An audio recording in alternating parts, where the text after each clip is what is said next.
The French grappling with the tightening of immigration law just at a time when we've seen the far right finish tops in a general election in the Netherlands. And over in Italy this past weekend, we saw the British Prime Minister Rishi Sunak welcomed in the company of the likes of Elon Musk, the Prime Minister of Albania, this to a far-right conference that's held every year by Italy's leader, Giorgia Meloni. Rishi Sunak, who said, quote, asylum seekers could soon overwhelm Europe. That's in the speech that he made on Saturday. Well, for more, let's cross now to Oxford. Mariña Fernández-Reino is senior researcher at Oxford University's Migration Observatory. Thank you for speaking with us here on France 24. Thank you. You heard our previous segment about what the conversation is here in France. Your thoughts on what's going on just basically all around in Europe?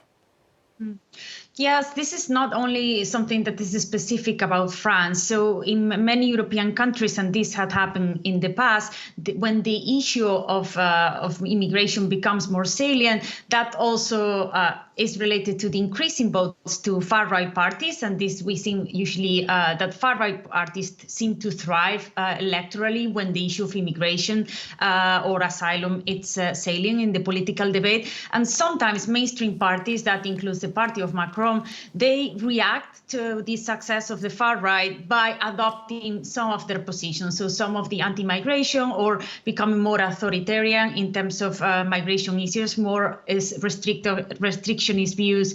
However, the empirical evidence shows us that this is not necessarily a successful strategy for mainstream parties to adopt these positions. Because? So usually, I mean, voters that are of the far right, they will continue to vote the far right because they will perceive more the natural electorate for defending this position. So sometimes they might gain some votes for people that have more restrictionist views, but at the same time, they might lose votes of people who are more pro-migration. So overall, this doesn't necessarily is let's say, a winning strategy for mainstream parties. And let's first go over the facts here, Mariña, because we have seen a spike in the number of illegal crossings in the Mediterranean this year. How big a spike is it when you compare with, say, 2015? Mm-hmm. The circumstances are different. So now most migrants that are coming to request asylum, they don't come from Syria. But obviously there are still some conflicts that are still live. So there are also, we need to consider that during COVID, the number of arrivals was particularly low. So then there's usually, and this is something that many people predicted, after COVID, there was going to be a spike in immigration arrivals. Then obviously the numbers have been different across countries. Like, for example, in the UK, there has been a large increase of people coming on also work visas, so in the health and care sector, and also study visas. But at the same time, there's been an increase in people arriving to claim asylum, and this has been at the forefront of the political debate here. Now, at the Migration Observatory, you've charted over the years how much certain issues are in the public mind. During COVID, it was health, obviously. After the terror attacks of the past years, that was the higher number. And now we're seeing that, and there you see on this chart that we're showing on our screen right now, the highs and lows of immigration being a topic of conversation in the UK. It's edging back up, not to its highs when just before the Brexit vote, but still, why is it edging back up? Yes, indeed, in the UK, it has been increasing in the public debate. This is partially, to a great extent, related to the increasing people arriving to the UK. So it's not, although the conversation has been mostly about the asylum arrivals, there's also been an increase in international students, have increased substantially, and also people coming on care and work visas in general. So these have been record levels, actually, in the past months, last year, of people arriving on different types of visas. So that obviously then makes it more salient in the political debate, and that's usually a field where right parties feel more comfortable discussing the issue of migration numbers. Marina, what do you make of the irony? You had Rishi Sunak, again, warning that asylum seekers were going to take over Europe, while at the same time his host, Giorgia Meloni, gave a speech at that same rally saying that effectively in government she's found that managing migration is much more complicated than it seems. Yes, I mean, as doesn't come out probably as a surprise for the viewers. Managing migration, as with any other political issue, it's always complex because it's really complex phenomenon. Even if we talk about migration as a uniform phenomena, there are many people coming for different reasons to European countries, for seeking asylum, to work in the health sector, highly qualified professionals, international students. So there are a range of people moving for different migration reasons.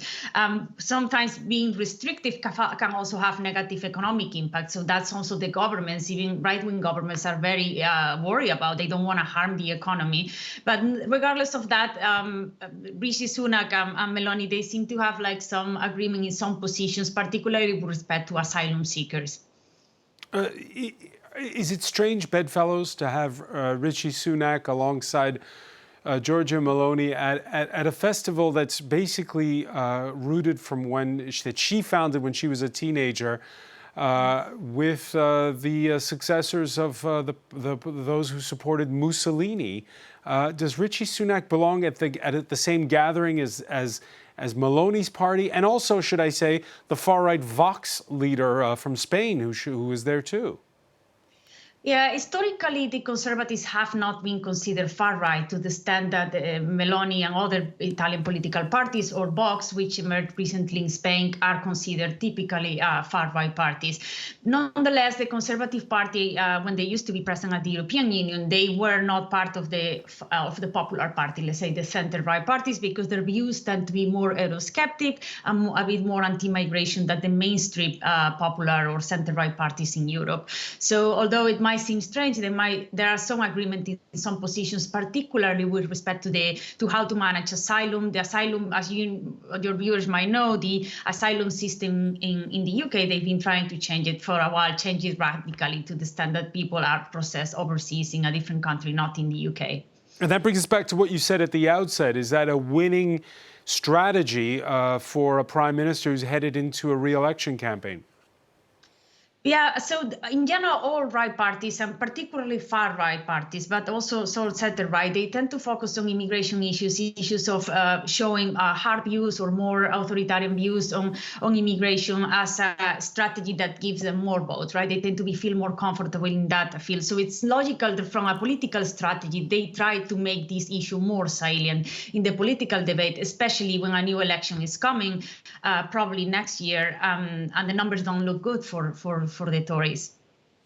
Now, turning heads at this conference was a private citizen, but one with a lot of money and a lot of influence, the boss of Twitter, Elon Musk, who gave a speech with one of his 11 children. Let's listen. Italy is a great place to invest. It's a great country.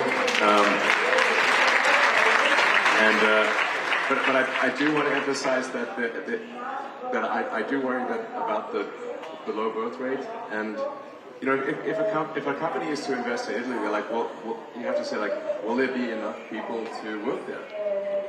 What's your reaction, Marina Fernández-Reino, when you hear Elon Musk opining about Europe's low birth rate?